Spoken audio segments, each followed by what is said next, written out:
2008 সালের পর এবারের জাতীয় নির্বাচন ছিল ঐতিহাসিক, অবাধ, সুষ্ঠু, গ্রহণযোগ্য, প্রতিদ্বন্দ্বিতাপূর্ণ বলে জানিয়েছেন ইউরোপীয় ইউনিয়নের ইলেকশন অবজারভার মিশনের প্রধান পর্যবেক্ষক ইভার্স ইয়াপস। রাজধানীর একটি হোটেলে নির্বাচন পরবর্তী প্রাথমিক পর্যবেক্ষক রিপোর্টে একথা জানান তিনি।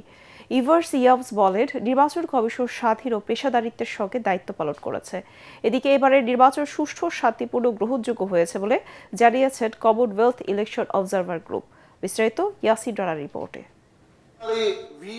ত্রয়োদশ জাতীয় নির্বাচন ও গণভোট পর্যবেক্ষণে কাজ করে দেশি বিদেশি প্রায় 60,000 পর্যবেক্ষক। সারা দেশে কাজ করে ইউরোপীয় ইউনিয়ন, কমনওয়েলথ ইলেকশন অবজারভার সহ বিভিন্ন দেশের একাধিক সংস্থা। জুলাই গণঅভ্যুত্থানের পর অনুষ্ঠিত হওয়া এই নির্বাচনকে ঐতিহাসিক বলে জানায় ইইউ মিশন। পাশাপাশি নারী প্রার্থী কম থাকা, অনলাইন হয়রানি, নারী প্রচার কর্মীদের ওপর হামলা ও সামাজিক যোগাযোগ মাধ্যমে অপতথ্য ছড়ানোর বিষয়টিও তুলে ধরা হয়।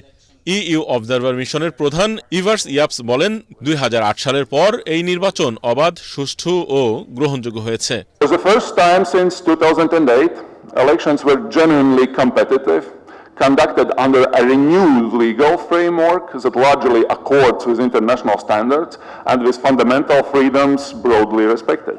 গণতন্ত্র পুনরুদ্ধার ও নির্বাচনের বিষয়ে জনগণের আস্থা ফেরাতে এই নির্বাচন কাজ করেছে বলেও জানায় EU.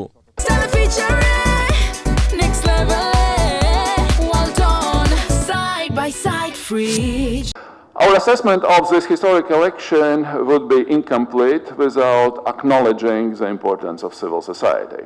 Many grassroots and national organizations made commendable efforts to restore public trust in the electoral process.